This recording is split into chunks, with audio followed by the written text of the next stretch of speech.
comes to being funny, my guest has written the book, literally.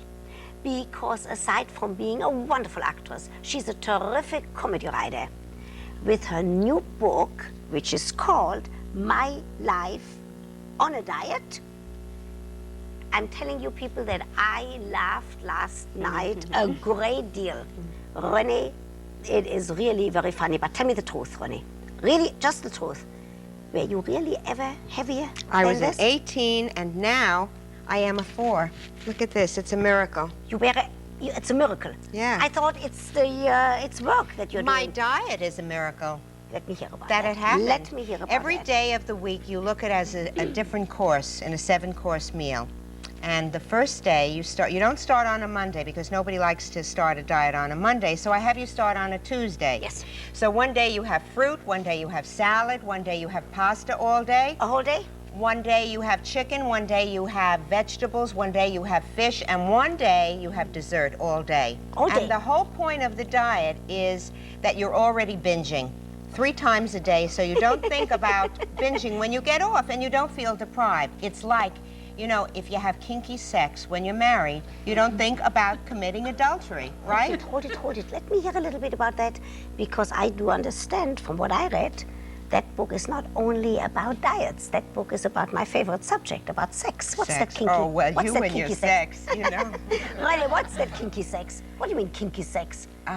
You know, With a husband? Yes, with my husband, hear. I do very interesting things. Can you tell us? Well, like, for instance, I'm far away from him, and he's, you know, going to be watching the show. Yes. So I'm on a show like this, Yes. but I'm still thinking about him. Yes. And at the end of your show, I'm going to drop my dress. So he'll stay But not on the tuned. show. So, are you saying that when the mind is on diet or when the mind is on sexual matter, that's really what Well, you don't helps? feel sexy when you waddle out of bed, you know. And when I was 60 pounds overweight, it was like carrying 2 turkeys around with me, 2 frozen turkeys.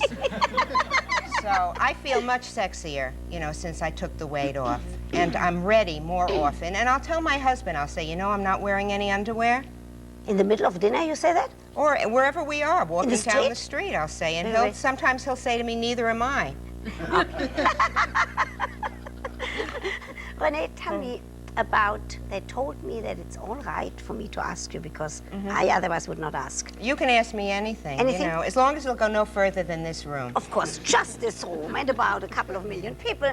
Tell me about your first sexual encounter. My first encounter, well, I was just faking it. Yes. Because I didn't have a sexual feeling. I didn't know what it was. So I just imitated the movies, you Right? know. With the noises. Oh, baby, yeah. Oh.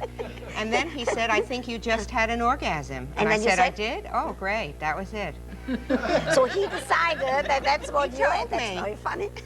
Now, that's when you decided to become an actress. Was it difficult to get work Because at I was first? having sex as different actresses. I would imitate how Marilyn Monroe would have sex. I would do Betty Grable, June Haver, Greta Garbo. Yeah, but as to get paid for it as an actress, was it hard to get work at first? As an actress, yeah, it was hard. What At the did you- beginning, it was hard. But you know what I did? I painted turtles with my name on them, and I gave them out to about 150 producers and directors. Real and turtles? every morning, Live? they would have to feed them, and it would say, Renee Taylor, call this number.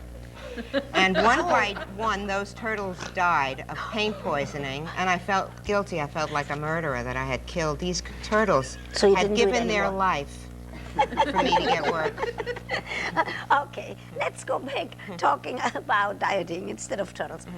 What made you become so concerned about dieting?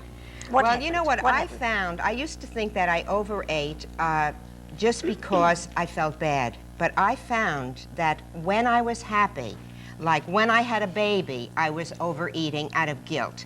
Or when Out I of got guilt of sick, what? that I had more than my mother had, and I felt that I wasn't worthy of it, and that I would be punished, and that I might die. And so out of anxiety, I ate. And then I found that I wasn't alone. There are a lot of fat people out there feel who guilty. have a lot of guilt, and they eat out of guilt. And I went to Overeaters Anonymous, And that's when you went to a psychic nutritionist? a psychic. Well, that? I did everything to try and lose weight. I walked in and she said to me, "I'm getting a feeling of you, avocados. That's what you should eat." And so I ate avocados and I gained a lot of weight. So wait a minute. So you went to the psychic nutritionist. But you in did Hollywood, there are a lot of them. They close their eyes and they feel your vibrations and tell you what you should And with you it was an avocado. Yeah. But do I understand correctly the obsession about food and diet you did get from your mother? The obsession, I think I was eating for two. For I your think mother? I was eating Was she for very her slim? and for me. No, because she was so deprived and she was in such pain. And it was like I was trying to ease her pain and my own. It was like a symbiotic kind of relationship. That's what you learned from the psychic nutritionist. That's Now, what I learned. You, Renee, tell me something. You then went and interviewed all kind of famous people about their diet. I Tell always me, followed famous people down the street, and I'd say to them, "What do you eat?" I Like love Marilyn your body. Monroe, you did ask Marilyn her? Monroe, I met her, and she told me she did the grape diet. That's in the book. There's over 60 celebrity diets of people who I asked them what they ate to be so beautiful, because that's all I ever thought about was, wanted to be beautiful. I thought you wanted to be funny. I wanted to be funny and beautiful. You know?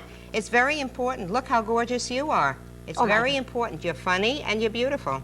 I'm going to ask you later about a diet, but first tell me about that weight loss orgy, a real orgy of weight loss. What was that? Well, there's a group of people that they have group sex, and they think that having group sex will make them lose weight. And I asked if I could come and watch. Because, you know, I was happily married. I didn't want to participate. And I walked in and they were making love, and this woman said to me, "He's having an orgasm." And I said, "Thank you for sharing that." I know what you mean. So it was like that. I hope you don't go to any more of those. No, but I felt as an artist, Yes. I should watch. Yes. And I walked in, they were having a porno movie, and I already saw the picture.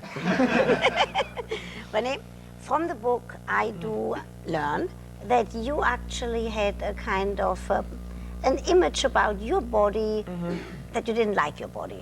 It didn't prevent you from falling in love. No, It didn't prevent you from having right now a wonderful love affair. right. How do you do that? How can you have a Hate bad... your body and still have a good life? yes. Well, I just didn't hate my whole body, just certain parts of my body. From here to here, I loved. Yes. It was from here to here, I hated. And from here to here, I hated. But here to here, I loved. This I liked. This I was undecided. Up and down my body, I had see, so you different cut it in. feelings. I see. Yeah. So you But what cut I the did feelings was apart. I forgave my fat. Because, you know, You if forgave it? Yes. If you Yes. hate your fat, you have resentments and you hold on to it. Yes. So I forgave myself all my fat parts, and as soon as I did it, I started to melt the fat away by loving. And every day I stand in front of the mirror. And you I kind of love. melt it away. I give myself love. That's not a bad idea. Tell me how you met your husband. Well, we were introduced we had the same age, and they said, "Here's a man you're going to have a comedy rapport with." A And I comedy did. rapport with. And I looked into Is that his what eyes, agents and I do in did. Hollywood? I didn't know that. No, actually, They it take was two in New people York. and they in New York, Yeah, and we had an instant rapport with each other. and the comedy is still working. And you know, the other night he said to me, "Remember sex?" Yes, Because we've been married 20 years. yes. And what I did you said, say? "Well, hum a little of it to me." Maybe they'll come back. So we're always making jokes about good sex, bad sex. Yes, You know, and humming. and humming. And bad sex is better than no sex at all. And the best thing is to have good sex and a good diet. Is that correct? It is. Good luck with the book, Renee. I Thank want to, you for can I being just here. show my husband at home? Of course, but Just a don't take little your bit. dress off. No, just my skirt. I just wanted to tell him I'll be coming home, and you can start without me. Get ready. Renee, nobody has ever done that.